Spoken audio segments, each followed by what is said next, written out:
इतने महत्वपूर्ण सदन में कुछ लोगों का व्यवहार, कुछ लोगों की वाणी न सिर्फ सदन को लेकिन देश को निराश करने वाली रही। कीचड़ इसके पास था, कीचड़ उसके पास था, मेरे पास गुलाल।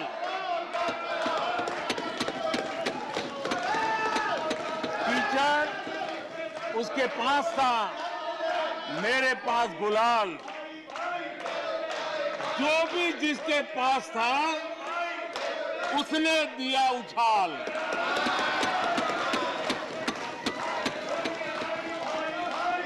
और अच्छा ही है,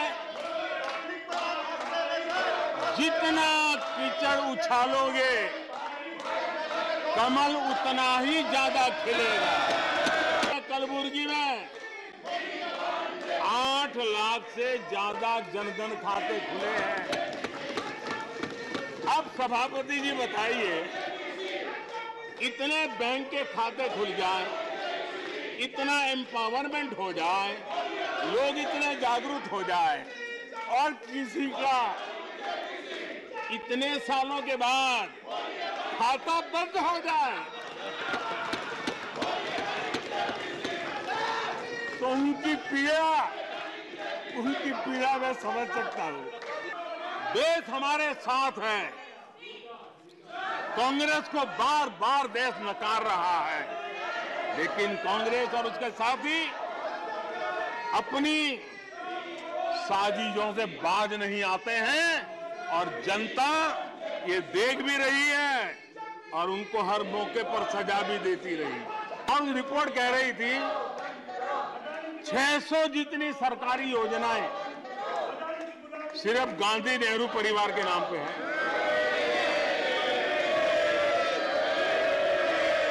आदरणीय सभापति जी, किसी कार्यक्रम में अगर नेहरू जी के नाम का उल्लेख नहीं हुआ तो कुछ लोगों के बाल खड़े हो जाते हैं,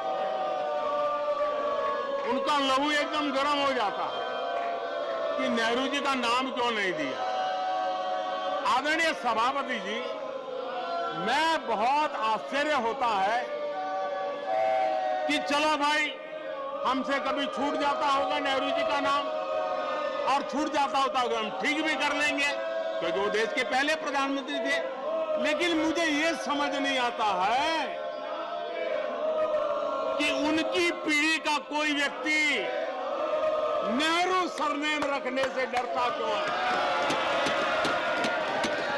क्या शर्मिंदगी है नेहरू सरनेम रखने से? क्या शर्मिंदगी है? वो लोग कौन सत्ता में बैठे थे जिन्होंने आर्टिकल 356 का सबसे ज्यादा दुरुपयोग किया।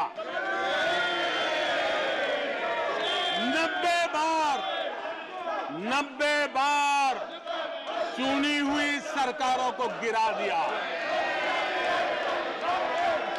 कौन है वो? कौन है जिन्होंने किया? कौन है जिन्होंने किया? कौन है जिन्होंने किया? इतना ही नहीं सभापति जी, एक प्रधानमंत्री ने आर्टिकल 356 का 50 बार उपयोग किया, आधी सेंचुरी कर दी। वो नाम है श्रीमती इंदिरा गांधी का। 50 बार सरकारों को गिरा दिया। और एनटीआर के साथ क्या किया? यहां कुछ लोग आज कपड़े बदले होंगे, नाम बदला होगा, ज्योतिषियों की सूचना के अनुसार नाम बदला होगा, लेकिन कभी वो भी उनके साथ थे। उस एनटीआर की सरकार को, और वो तबीयत के लिए अमेरिका गए थे, अपने हेल्थ के लिए गए थे। आपने एनटीआर की सरकार को गिराने का प्रयास किया। ये कांग्रेस की राजनीति का स्तर था। ये देश विकसित भारत बने, ये हम सबका संकल्प है। एक 140 करोड़ देशवासियों का संकल्प। अब देश पीछे मुड़ करके देखने को तैयार नहीं है। देश लंबी छलांग मारने को तैयार है। जिनकी 2 वक्त की रोटी का सपना था, उसको आपने एड्रेस नहीं किया, हमने उसको एड्रेस किया है। जिसको सामाजिक न्याय की अपेक्षा थी, जो आपने एड्रेस नहीं किया, हमने एड्रेस किया है। जिन अवसरों को तलाशता था, उन अवसरों को उपलब्ध कराने के लिए हमने अनेक कदम उठाए हैं। और आजाद भारत का जो सपना है, उन सपने को पूरा करने के लिए हम संकल्पबद्ध होकर के चले। और आदरणीय सभापति जी, देश देख रहा है, देश देख रहा है, एक अकेला कितनों को भारी पड़ रहा है, एक अकेला कितनों को भारी पड़ रहा है। अरे नारे बोलने के लिए भी उनको बदल करना पड़ता है। जो भी ये बोलता है, घंटे भर से आवाज की जवाब देना। आदरणीय सभापति जी, एक कन्विक्शन के कारण चला हूं, देश के लिए जीता हूं, देश के लिए कुछ करने के लिए निकला हुआ हूं। और इसलिए ये राजनीतिक खेल खेलने वाले लोग, उनके अंदर वो हौसला नहीं है, वो ढूंढ रहे हैं, बचने का रास्ता खोज रहे हैं।